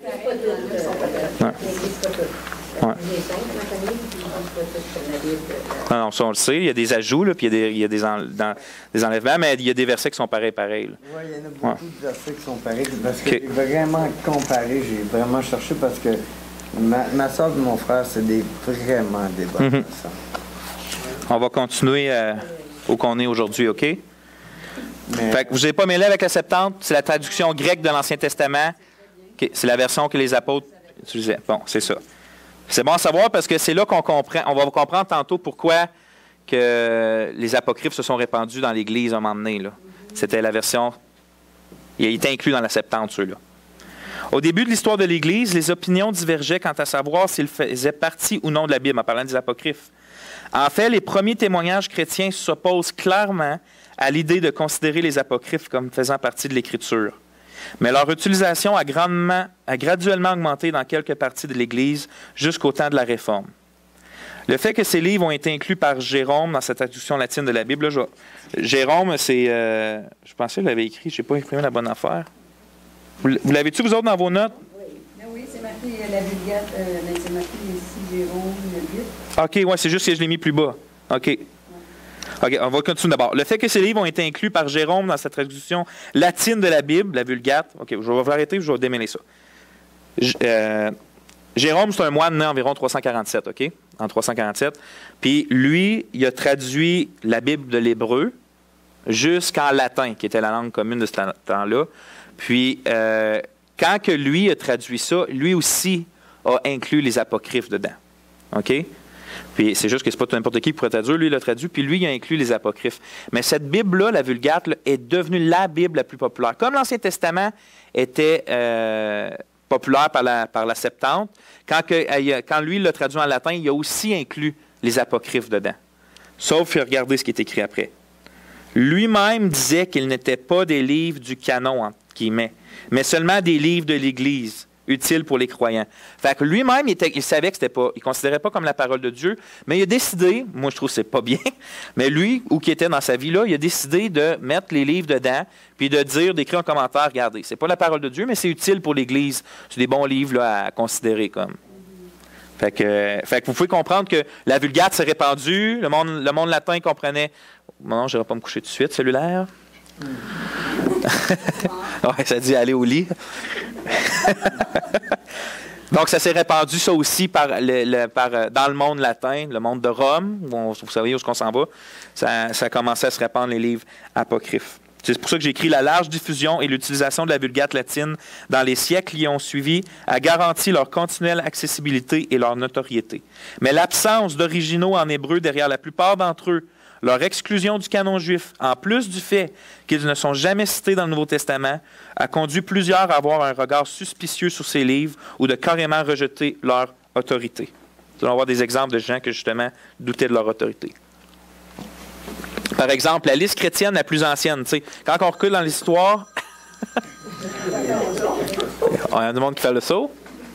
Quand on recule dans l'histoire pour qu'on check, c'est où qu'on réussit à avoir là, la plus vieille liste que quelqu'un qui dit voici les livres de la Bible ou du Nouveau Testament ou tout ça. Puis la plus vieille qu'on a, c'est quelqu'un qui s'appelle Militon. Et c'est un évêque, c'est la seule chose chez lui, c'est un évêque. Puis il écrit aux alentours de 170 après Jésus-Christ, donc environ 70 ans après la mort de Jean. Okay? Il écrit « Étant donc allé en Orient, et ayant été jusqu'à l'endroit où a été prêché et accompli l'Écriture, j'ai appris avec exactitude les livres de l'Ancien Testament, et j'en ai établi la liste que je t'envoie. En voici les noms. De Moïse, 5 livres. Genèse, Exode, Nombre, Lévitique, Deutéronome. Josué, Juge, Ruth, 4 livres des rois, 2 livres des chroniques, Psaume de David, Proverbes ou sagesse de, Proverbes, ou des fois ça s'appelait Sagesse de Salomon, Ecclésiaste, Cantique des Cantiques, Job, Prophète. Là, après ça, il nomme les prophètes. J'ai écrit Isaïe, mais c'est Ésaïe, Jérémie, les 12 en un seul livre, les 12 petits prophètes étant un seul livre, Daniel, Ézéchias, Esdras. Je vous ai mis les sites Internet en bas si vous voulez aller les voir pour vous-même, ces citations-là. Là. Il est intéressant. C'est tous ceux qui sont dans la Bible. Oui, il en manque juste un. Lequel? Esther. On va le lire, mais il manque juste Esther. Mais je l'appelle Esther. Oui. Mais là, lui, c'est pas lui qui décide quel livre il va pas. Lui, il fait juste constater qu'à ce moment-là, les gens considéraient ces livres-là comme étant l'Ancien Testament ou qui a été. Il est intéressant de noter que Méliton ne nomme aucun des livres apocryphes, mais qu'il inclut tous les livres de l'Ancien Testament que nous possédons aujourd'hui, sauf Esther. Eusèbe, qui est le premier grand historien de l'histoire, qui est né vers 265, un historien de l'Église, je veux dire. C'est un évêque, lui aussi, il écrit ça. Il cite Origène, qui est un père de l'Église, puis il dit que Origène affirme la plupart des livres du canon de notre Ancien Testament actuel. Lui, il inclut Esther, mais aucun des livres apocryphes n'est affirmé comme canonique. Et il dit explicitement que les livres des Maccabées sont en dehors de ceux-ci en parlant des canons. Puis ça, c'est Origène, c'est un père d'Église. Ça, lui, il est... Oh! Je parle peut-être trop vite, là. Quand il y a des petits chiffres, c'est en bas. Juste en haut de la fable bleue. Ouais. OK, ben regarde. En gros, on est en train de voir que dans le plus vieux qu'on peut aller voir, ou que les gens étaient capables de dire les chrétiens, qu'est-ce qu'ils croyaient qui formaient l'Ancien Testament. Parce que tantôt, on a vu qu'est-ce que les Juifs croyaient de l'Ancien Testament. Là, on est en train de voir qu'est-ce que les premiers croyants. Est-ce qu'ils considéraient que l'Ancien Testament était fini puis complet, ou ils considéraient les livres apocryphes comme étant la parole de Dieu? Là, on a vu un gars qui cite que lui, dans les années 170 après Jésus-Christ, il avait été à Jérusalem, il avait été tout ce temps-là, puis il avait sorti une liste des livres de l'Ancien Testament, puis il les a tous nommés, sauf un, qui est Esther, mais il n'a nommé aucun livre apocryphe. Ensuite de ça, on voit un autre gars, Eusèbe, qui cite un père de l'Église dans les années 180-185, que lui avait écrit tous les livres de l'Ancien Testament, en mettant Esther, presque tous les livres de l'Ancien Testament. Lui a mis Esther. Là, je sais pas, je vais juste checker si c'est ma femme qui me dit d'allumer la caméra. Là. Excusez. Non, elle me dit juste de ralentir ma voix. Merci. Non, elle fait juste proposer des bonnes choses. Ouais. Merci, Caro. Ouais. Okay. Donc, c'est ça. Fait que eux, lui, il disait même que le livre des Maccabées, il était en dehors de la Bible. Il ne considérait pas comme étant de la Bible. C'est un chrétien qui dit ça. Puis là, j'ai mis une petite note parce que je trouve ça intéressant parce qu'il y en a qui nomment Esther, il y en a qui nomment pas Esther comme étant les livres de l'Ancien Testament. Les Juifs, eux, c'était hors de tout doute. Ils considéraient que c'était un livre de l'Ancien Testament, mais les chrétiens ont eu de la misère. Puis la note, c'est pour diverses raisons, il existait un doute sur la canonicité du livre d'Esther dans certaines parties de l'Église ancienne. Mais les doutes ont finalement été levés et les chrétiens ont fini par adopter le point de vue juif qui avait toujours reconnu Esther comme appartenant au canon. Là, je sais que je n'ai pas beaucoup étudié ça, je voulais le faire, mais encore j'ai manqué de temps. Je ne pourrais pas vous expliquer tout pourquoi que l'Esther a été long. Il y a eu des doutes, pourquoi il n'y a pas eu pourquoi des fois ça a été dur à dire oui, c'est hors de tout doute. Je sais qu'une partie, c'est à cause que Dieu n'est jamais nommé dedans. Hein, Tony l'avait déjà fait ressortir. Jamais Dieu est nommé dans le livre d'Esther. C'est clairement une partie du temps d'Israël. On voit clairement Dieu agir. J'aime la prédication. Quand Tony fait son étude, il fait ressortir chaque fois où que Dieu agit dans sa providence. Je sais pas, vous vous en souvenez de ça? Là? Puis, fait que Dieu est très présent, mais il n'est juste pas nommé. Puis, pour moi, le fait que... Je ne pourrais pas vous dire pourquoi c'est difficile. Pour moi, le fait que les Juifs considèrent l'Ancien Testament comme étant ce qu'il est, puis que Jésus était juif, puis que lui, il n'a jamais disputé ça, puis il a constamment cité l'Ancien Testament dans son ensemble comme étant la parole de Dieu. Moi, j'ai pas de misère à adopter Esther comme étant la parole de Dieu. Puis je comprends pourquoi les chrétiens, au fil du temps, l'ont pris. Parce que Jésus citait ce que les Juifs avaient comme Ancien Testament, même s'il ne cite pas directement Esther. Mais il y a du monde qui, à cause que justement, parce qu'Esther non plus n'est jamais cité dans l'Ancien Testament, c'est quelque chose de normal. Dieu, il ne parle jamais dans le livre d'Esther. Il n'y a pas de prophétie dans le livre d'Esther non plus, fait que je ne vois pas pourquoi il serait cité dans le Nouveau Testament. Mais il y a des chrétiens qui étaient douteux à propos de ce livre-là. Mais tu sais, il y a eu des grands chrétiens qui ont été douteux après. Martin Luther, il disait que l'épître de Jacques, c'est une épître de paille. Parce qu'il comprenait. Parce qu'il était tellement contre le fait des œuvres, d'être sauvé par les œuvres. Il avait tellement été libéré de tout ça qu'il ne voyait pas bien ce que Jacques essayait de dire. Puis lui, il disait, sauvé par les œuvres, épître de paille, on jette ça aux poubelles. T'sais. Fait qu'il y a des grands chrétiens qui ont douté des fois certains livres, mais grosso modo, c'est venu comme clair qu'Esther faisait partie du canon. On va continuer. C'est une belle histoire. Oui, le livre d'Esther, c'était un livre qui lit tous les ans par les Juifs. Oui. Écoute, si c'est vraiment Esther. Il est l'unique des Juifs. C'est vraiment l'œuvre de Dieu dans ça. Ouais. C'est un livre très, très. Pour les Juifs. Ah, vraiment important, ah oui. Très important. Il y a une fête d'automne, là, avec qu'est-ce qu'il y a fait? Une fête de l'automne, là, parce que c'est une fête de l'automne. Ouais. Bon, on le voit l'établissement à la fin du livre d'Esther de cette fête-là, justement. Une de ces fêtes-là, les autres, là, ils pensent à travers du livre d'Esther. Je ne savais pas qu'il lisait, mais c'est vrai que sûrement qu'il. Ouais. Vraiment un beau livre, en tout cas. Regardez celui-là vivant dans le Mais même des Juifs, là, il y en a qui croient au Seigneur Jésus. Ben oui. Ah oui. Il y a encore des Juifs qui nient que c'est... Ouais. Mais les apôtres, c'est des Juifs. Ils croyaient au Seigneur Jésus. Les premiers chrétiens, c'était tous des Juifs. Non, mais je te parle des Juifs d'aujourd'hui. Ah oui, ben oui, Dieu il en sauve encore, c'est sûr. Puis un jour, il va y avoir un grand réveil. OK. On continue un peu. De façon similaire, en 367 après Jésus-Christ, lorsque Athanas, là je vous donne les noms, mais j'en sais pas bien plus que vous autres, à part que lui tout, c'est un évêque, OK? Évêque d'Alexandrie et grand leader de l'Église, a écrit sa lettre Festale. Il a écrit une lettre, je savais, je voulais vous le dire, puis j'ai oublié. Mais je pense que c'est une lettre écrite de façon officielle à l'occasion de Pâques, mais je suis plus sûr. Ouais, je suis pas sûr que ça vient de ça. Je pense plus un mot latin. Il fit une liste des livres canoniques qui contient exactement tous les livres du canon actuel de l'Ancien et du Nouveau Testament. Lui tout, par exemple, à l'exception d'Esther. Il mentionne aussi quelques livres apocryphes comme Sagesse de Salomon, le Siracide, Judith, Tobie, et il dit qu'ils n'ont pas été canonisés, mais définis par nos pères afin que les lisent ceux qui sont récemment entrés et qui désirent apprendre le discours de la piété. Fait que pour lui, la Bible était la Bible. Il nomme tous les livres de la Bible sauf Esther, puis il dit, il y a ces livres-là aussi, qui ne font pas partie de la Bible. C'est des bons livres si vous voulez apprendre des choses sages, des choses pieuses. Comme moi, mettons, je vous conseillerais de lire des biographies. Il n'a pas écrit beaucoup de livres, il en a écrit. Mais comme je vous dirais de lire là, des biographies d'hommes. Je ne vous dis pas c'est la parole de Dieu, mais je vous les recommande. Parce que vous pouvez apprendre la piété au travers de ça, puis apprendre à comment. Mais lui, il recommandait ces livres-là comme ça. Mais on voit qu'il fait une distinction, lui aussi, entre la parole de Dieu et ça. Ouais.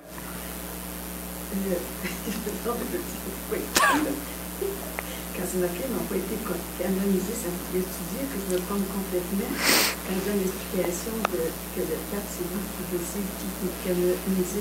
Le saint, c'est-tu Attends, je comprends pas ta question. Ça n'a pas rapport avec les canons d'écriture et la canonisation des papes. C'est ça que tu veux dire? Ben non, il décide qui va devenir saint. Oui, ça se fait. Ça se fait, mais on va même voir dans pas long. On va même voir non, mais je te dis tout de suite que les papes se donneraient l'autorité de dire ça fait partie de la parole de Dieu, puis ça le fait pas. Là. Il y avait cette autorité-là qui te mélange. Mais sais-tu pourquoi? C'est à cause qu'on dit que des gens peuvent être canonisés en parlant. C'est comme ça, une cérémonie spéciale qui sont OK. canonisés, à moins Comme que le Saint-André. Puis qu'ils pourrissent pas dans leur tombe, là, c'est ça qu'ils disent? Oui, ils pourrissent, ils meurent. Ben, moi, je le sais qu'ils pourrissent. Ouais. OK. OK. Mais il dit pas canoniser dans ce sens-là, c'est sûr. Mais, ouais, ça. Canonisé plus dans le sens qui fait partie du canon. Du livre saint, c'est ça. C'est ça, je dirais ça. C'est ça. Je veux juste faire un commentaire que je trouve intéressant pour Esther. OK. Ça ne sera pas long. Non, vas-y. C'est écrit ici, la note de John MacArthur, ici, il dit le livre de Esther est une illustration classique de la providence divine, puissance invisible qui contrôle chaque événement dans un dessin bien précis. Même si aucun miracle n'est mentionné, la protection que l'Éternel accorde à Israël à travers le contrôle qu'il exerce sur chaque événement et sur chaque personne témoigne de son omniscience, de son omnipotence. C'est ça l'élément. Très bon. Ouais. Amen. C'est John MacArthur qui donne ce commentaire-là? Très bon commentaire. Très bon commentaire. Vraiment. J'ai-tu? C'est parfait. Ouais. Je suis content. Je pense qu'on va avoir le temps de finir, gang. Malheureusement, j'ai fait une note, mais il y en a eu des leaders dans l'Église jusqu'au temps de la Réforme qui ont dit que oui, c'est la parole de Dieu, les apocryphes. Parce que là, je voudrais pas ça juste, je vous ai nommé des gens qui disaient que... Ah, j'ai mis de l'encre sur ma bouche. Yes, sir. Ça partira pas, ça? Pas grave.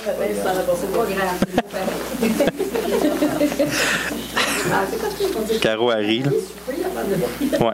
Fait que c'est ça. Il y a du monde, il y a du monde, par exemple, au travers de l'histoire d'un 15 premiers siècles, après Jésus-Christ, qui disait que oui, ça faisait partie de la Bible, ces livres-là, mais on sait que nous autres, les Juifs, ne le considéraient pas. Beaucoup de chrétiens matures ne le considéraient pas non plus. Mais regardez un bon point que quelqu'un ressort. Il y a aussi des inconsistances doctrinales et historiques avec un certain nombre de ces livres, selon E.G. Young, qui est un autre théologien historien, et qui note « Il n'y a pas d'indice dans ces livres qui témoigneraient d'une origine divine. Judith et Tobie contiennent des erreurs d'ordre historique, chronologique et géographique. » Ce qui avait que la Bible, là, jamais elle contient une erreur historique ou géographique ou chronologique. Même les gens, des fois, ils chialent contre la Bible, ils disent « Ah, Jéricho, nanana, c'était pas là. » Ils disent ça fait 1500 siècles, pas 1500 siècles, mais 15 siècles. Puis à chaque fois qu'il y a des fouilles, ça fait que confirmer la Bible tout le temps. Mais les livres apocryphes, Judith et Tobie, comme lui dit, il y a clairement des erreurs historiques. Fait que ça montre qu'il n'y a pas trop de divin là-dedans, qu'il y a des erreurs. Regardez aussi, ces livres justifient le mensonge et la tromperie et font dépendre le salut d'œuvres méritoires, ça veut dire d'être sauvé par les œuvres. La sagesse, ça c'est un livre apocryphe, enseigne la création du monde à partir d'une matière préexistante. Et je l'ai lu, là, je l'ai noté, tantôt j'ai été le voir, mais ça dit que Dieu est tout-puissant puis qu'il a même créé le monde à partir d'une matière informe. Ça veut dire qu'il y avait quelque chose d'informe, puis que lui a décidé de créer l'univers et tous les anges, et tout ça, à partir de cette matière-là informe. Mais ça montre qu'il y avait de quoi avant que lui crée toute chose. Tu sais? À part lui, il y avait une matière. L'Ecclésiastique enseigne que donner le monde a une valeur expiatoire. Ça, je vais vous le lire parce que c'est clairement comme... C'est dans l'Ecclésiastique. C'est ici? Non, ça. Non, juste avant, c'est l'Ecclésiastique, là, en parenthèse 3.30, là. Je vais vous le lire, checkez bien ça. Ouais, non, ça c'est l'Ecclésiastique, c'est un livre apocryphe. Ouais, regardez bien ça, je vais vous lire un livre apocryphe, la première fois que je fais ça. Je vous cite une parole, nom de Dieu. L'eau éteint les flammes, c'est à la version proverbe. Là. L'eau éteint les flammes, l'eau monde remet les péchés. Tu sais? Vous voyez clairement que s'il est inclus dans la Bible, c'est soit lui a raison, puis tout le reste c'est dans le tort, ou tout le reste a raison, puis lui est dans le tort. Fait que c'est juste pour dire que c'est plein d'erreurs comme ça. Il y en a un autre... L'eau éteint le feu, c'est vrai. Oui, mais le fait de faire le monde, ça ne pardonne pas tes péchés. Ça ne peut pas te les remettre. Pas en tout. Ah, tu parles de quand on donne à la quête. Tout ça, les prières et le monde, et la quête et les prières, tout en fait ce qui inclut les choses cérémoniales. Si tu penses une seconde que ça peut faire pardonner tes péchés par Dieu, premièrement, tu es perdu, mais le livre n'est pas vrai non plus. Pour être pardonné par Dieu, il faut demander avec un cœur sincère pardon à Dieu pour nos péchés. Ça fait partie de ça. Il faut pardonner aussi à notre prochain. Ça fait partie de ça. Comme notre soeur t'a partagé tantôt, croire au Seigneur Jésus de tout ton cœur, confesser de ta bouche qu'il est Seigneur. Pardonner à notre prochain. C'est d'un fruit d'être sauvé, c'est sûr. C'est très important parce qu'on va être pardonné à monsieur qu'on va pardonner à notre prochain. Yes, c'est ça que Jésus dit. Mais tu sais, juste un petit commentaire, Vincent, que je suis en train de penser. Les catholiques aimaient ça, là, avoir ça dedans, parce que, tu sais, eux autres, les indulgences. Ah oui, ça sort. Aussi de leur enseignement. Oui. C'est vrai. Si on a lu chez Niki, là, il avait pris sa dernière vache pour eux autres. Ah oui, vraiment. Il y a des, je ne m'en souviens plus si c'est dans Tobie. Non, c'est dans Baruch, mais ça dit que les morts prient, que Dieu répond aux prières des morts. Il y a plein de choses de même. Puis regardez, c'est bon que tu dis ça, parce que regarde bien la prochaine phrase, Louise. Ce n'est qu'en 1546, au Concile de Trente, que l'Église catholique romaine a officiellement déclaré que les apocryphes faisaient partie du canon, à l'exception de 1 et 2 Esdras et prières de Manassé. Puis regardez, il est intéressant de noter que le Concile de Trente a été la réponse de l'Église catholique romaine aux enseignements de Martin Luther et de la diffusion rapide de la réforme protestante. Tu as Martin Luther qui est en train de revirer le monde à l'envers en disant que l'Église catholique enseigne des faussetés. Il dit, lui, là, c'est la parole, ben pas celle-là, mais celle-là, la parole. Puis, il dénonçait justement les prières des morts, d'être sauvés par les œuvres. Mais l'Église catholique, eux autres, là, ils ne pouvaient pas dire dans la Bible que leur pratique était vraie. Fait qu'eux autres ont décidé, au lieu de se conformer à la Bible, de dire non, regardez, les livres qui sont là sont dans la Bible, puis eux autres, ils disent que ce qu'on fait, c'est correct. T'sais. Fait que ça corrobore drôlement avec ce qui s'est passé là. C'est ça. C'est drôle là. Parce que c'était avant, c'était pas officiel, comme je vous ai dit, il y a du monde qui disait oui, il y a du monde qui disait non. Mais à ce moment-là, l'Église a dit au Concile de Trente, oui, les livres font partie de la Bible, du canon. Puis, fait que c'est ça, à partir de ce moment-là. Or, les livres apocryphes, dans le milieu du paragraphe, les livres apocryphes contiennent des affirmations qui étayent les enseignements des catholiques sur la prière pour les morts et de la justification par la foi et les œuvres, plutôt que par la foi seule. Note, regardez, en rattachant les apocryphes au canon, les catholiques romains prétendaient que l'Église avait le pouvoir de déclarer scriptuaire, faisant partie du canon, une œuvre littéraire, alors que les protestants soutenaient que l'Église ne pouvait rendre quelque chose scriptuaire, mais qu'elle ne pouvait que reconnaître ce que Dieu avait déjà fait consigner par écrit comme parole divine. Il convient de noter que les catholiques romains qualifient ces livres de... Eux autres, ils n'appellent pas les apocryphes, mais ils disent c'est deutérocanoniques.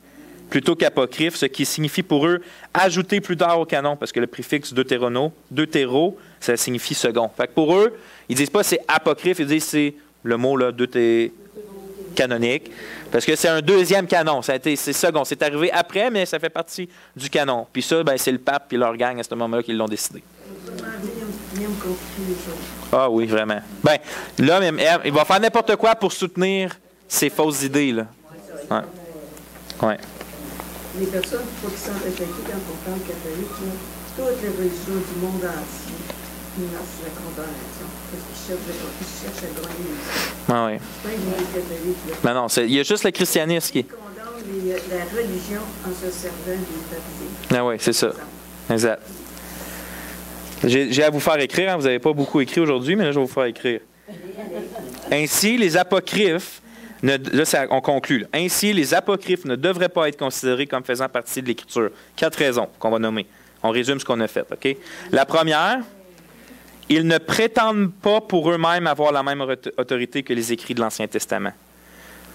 Ils ne prétendent pas pour eux-mêmes avoir la même autorité que les écrits de l'Ancien Testament. Je vais l'expliquer. Ils ne prétendent pas pour eux-mêmes avoir la même autorité que les écrits de l'Ancien Testament. En gros, eux autres mêmes ne disent pas que c'est la parole de Dieu. Là. Moi, je vais attendre que vous ayez fini d'écrire avant de vous l'expliquer.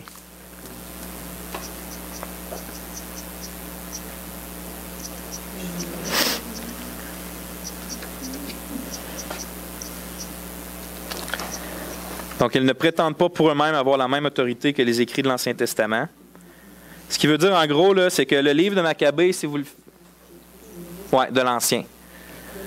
Si vous allez, faites cet exercice-là, là, allez sur Internet, trouvez-vous le texte de 2 Maccabées, là, lisez à la fin, puis l'auteur lui-même dit que si ce que j'écris c'est bon, tant mieux. Si ce que c'est pas bon, puis c'est pas vrai, bon, c'est pas grave, j'ai fait de mon mieux. Fait que lui-même écrit ça. Fait que vous savez, Moïse n'aurait jamais dit ça, David n'aurait jamais dit ça. Parce qu'eux autres mêmes disaient « Ainsi dit l'Éternel ».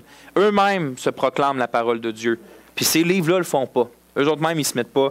Ça, c'est pas le plus gros des forts des arguments, mais ce n'est un. Eux autres mêmes ne se considèrent pas comme la parole de Dieu. C'est parfait. Ils ne prétendent pas pour eux-mêmes avoir la même autorité que les écrits de l'Ancien Testament. Ouais.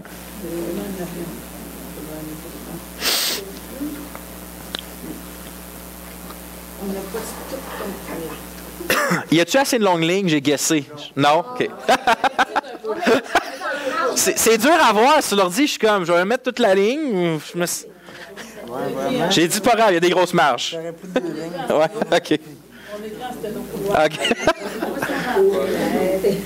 Écrivez la première syllabe, 2 petits points la dernière syllabe, puis des gros mots. En passant à l'Ancien Testament, vous pouvez juste mettre un gros AT, hein? C'est bon.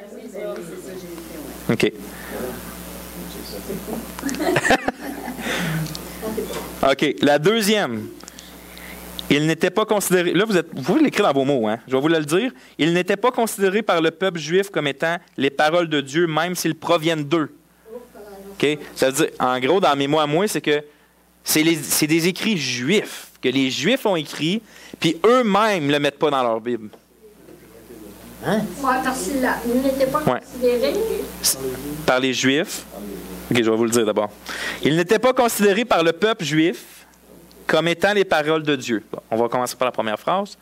Il n'était pas considéré par le peuple juif comme étant les paroles de Dieu. T'sais, moi, j'entends ma femme écrire, là, puis je suis sûr qu'elle écrit quelque chose parce qu'elle est bonne là-dedans. Peuple juif, un rond avec une barre, parole de Dieu. Pour elle, ça veut dire les Juifs, non, ça veut dire qu'ils ne considèrent pas la parole de Dieu. T'as-tu fait quelque chose comme ça, Caro? Hein? Elle fait ça même. Ah ouais. Caro, elle m'aide pour ça. Elle disait que quand elle était à l'université, mettons, là, elle écoutait le prof, là, puis là, elle disait, ce que tu veux dire, il parlait pendant une demi-heure, elle dit, ce que tu veux dire, là, sais-tu ça? Ouais. OK. C'est comme genre, il a pris une demi-heure pour l'expliquer, puis finalement, anyway, elle est bonne pour ça. Puis là, bon, il n'était pas considéré par le peuple juif comme étant les paroles de Dieu, même s'ils proviennent d'eux. Même s'ils proviennent d'eux. Fait que là, vous avez les catholiques, puis vous avez les juifs. Les juifs, c'est eux qui ont écrit ces livres-là, puis ils disent, c'est pas la parole de Dieu, ça. Mais t'es catholique qui dit, oui, oui, c'est la parole de Dieu ce que vous avez écrit. Puis eux autres disent, non, non, c'est pas la parole de Dieu ce qu'on a écrit. Fait que vous comprenez, c'est un argument que même eux, les Juifs, ne la considèrent pas comme la Bible. Je comprends pas. Parce que les Juifs, même dans le temps de Jésus,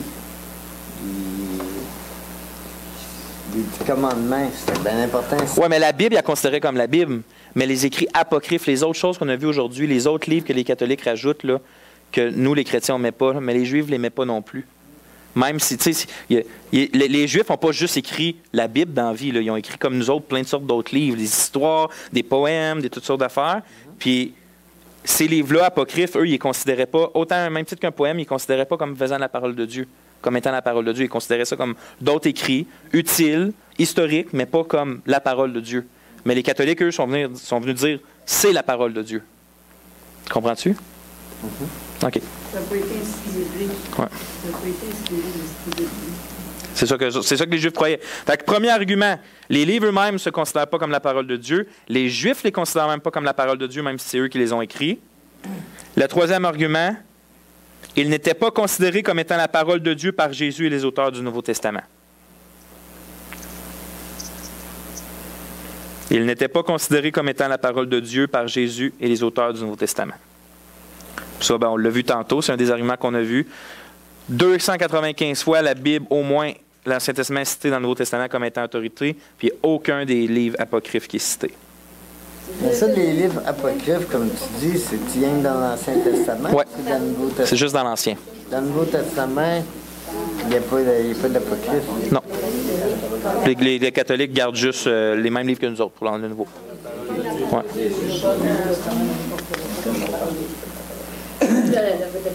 Il n'était pas considéré comme étant la parole de Dieu par Jésus et les auteurs du Nouveau Testament. Ça marche quand on a fait un rond d'une barre. Ah oui, ça va vite. Ouais. Ah ouais. Des notes dynamiques. Par Jésus et quoi? Les auteurs du Nouveau Testament. Puis le Nouveau Testament aussi, on peut mettre un gros NT. Veux-tu que je te donne un petit conseil? À l'école, quand ils nous donnaient une petite prise, c'est pas toute la phrase au complet, on aurait pas trop fait.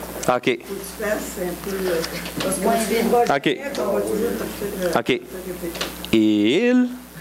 Sans niaiser. On peut enlever les Il.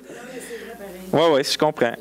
Il n'était pas considéré comme étant la parole de Dieu par Jésus et les auteurs du Nouveau Testament. C'est-tu marqué ça quelque part dans le Nouveau Testament que Jésus considérait pas ça comme qui n'était pas considéré par lui non plus? Non, Jésus ne parle jamais des apocryphes. Il dit même pas qu'il n'était pas considéré. Il parle même pas. Moi, dans le Nouveau Testament, il parle pas énormément de... Il parle peut-être d'Abraham un peu. 295 fois, le Nouveau Testament cite l'Ancien Testament comme étant la parole de Dieu. Comment? 295 fois minimum, le Nouveau Testament cite l'Ancien Testament comme étant la parole de Dieu. Puis tous les livres sont cités sauf Esther. Le Seigneur Jésus en tant que tel, là. Ouais. Lui, c'est quoi? Il n'est pas tout décrit dans le Nouveau Testament, il n'est pas tout décrit la Bible. Qu'est-ce que tu veux dire? Nommer chaque livre de la Bible? Non, mais... Tu sais, c'est comme à un moment donné... il dit, le dimanche, il faut que tu te reposes, nanana, tu sais, des grands prêtres, là.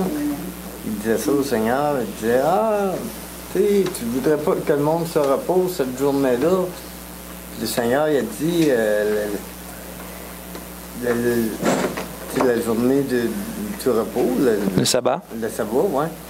Ben que le sabbat était fait pour l'homme, l'homme pour le sabbat. Mais il base ce qu'il dit dans les Écritures de l'Ancien Testament. Hein? Ce qu'il dit, il se base sur les Écritures de l'Ancien Testament. Il dit, n'avez-vous pas lu dans David que telle était chose, donc le sabbat n'est pas fait. L'homme n'est pas fait pour le sabbat, mais le sabbat pour l'homme. Mais je comprends pas où tu vas en venir avec ça, quand même. Je comprends pas où tu vas en venir. Qu'est-ce que tu essaies de dire? Je fais juste un fait, là. OK, t'essaies pas de... OK, c'est bon, excuse-moi.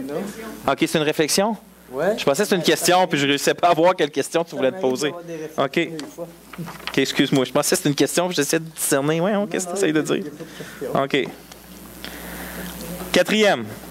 On l'a vu, ils contiennent, puis ça c'est fort, ils contiennent des enseignements inconsistants avec le reste de la Bible. Excuse-moi, Linda, je ne l'ai pas. Ouais. Ils contiennent des enseignements inconsistants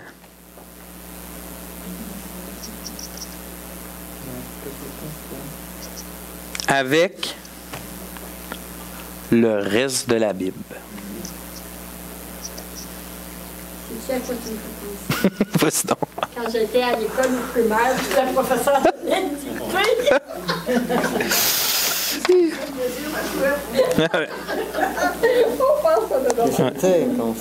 Ça veut dire que, exemple, dans le Nouveau Testament puis dans l'Ancien Testament, on voit constamment que le juste est sauvé par la foi, sans les œuvres, OK? Puis tout dans la Bible, ça, c'est consistant.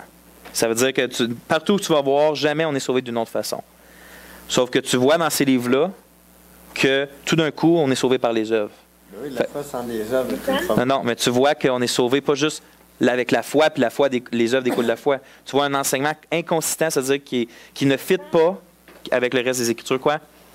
Ce serait pas plutôt incohérent? Non, ben ça marcherait aussi, mais inconsistant. Quelque chose de consistant, c'est, exemple, la Bible est consistante pour dire que Dieu est juste. Partout où tu vas, la Bible est consistante là-dessus. Elle le dit de façon constante. En tout cas, ça. Puis, sauf que tu arrives à un moment donné dans un livre apocryphe, puis pouf, tout d'un coup, Dieu, il est plus juste. C'est inconsistant avec le reste de la Bible. Oui. C'est incohérent, ça marcherait aussi. Oui, ça marcherait aussi. Vous pouvez marquer incohérent si vous voulez. Est-ce que ça répond à ta question? Oui, mais je me suis même... C'est juste pour dire que ça veut dire inconsistant. Ça veut dire que ça ne fit pas avec le reste. Ouais. Donc, c'est les 4 arguments. Les livres eux-mêmes ne disent pas avoir l'autorité de Dieu. Ils n'étaient pas considérés par le peuple juif qui les ont écrits comme étant la parole de Dieu. Jésus et les auteurs du Nouveau Testament ne les considèrent pas comme la parole de Dieu, puis ils ont des erreurs qui ne fitent pas avec le reste de la Bible. OK? On arrive avec notre dernier paragraphe. Nous devons donc conclure qu'ils ne sont que des paroles humaines et non les paroles inspirées de Dieu comme l'Écriture. Ils ont de la valeur pour des recherches linguistiques et historiques, et ils contiennent un bon nombre d'histoires sur le courage et la foi de plusieurs Juifs durant la période qui suivit la fin de l'Ancien Testament, les Maccabées. Mais ils n'ont jamais fait partie du canon de l'Ancien Testament et ils ne doivent pas être considérés aujourd'hui comme faisant partie de la Bible. Donc, ils n'ont aucune autorité sur la vie et le cœur des chrétiens d'aujourd'hui.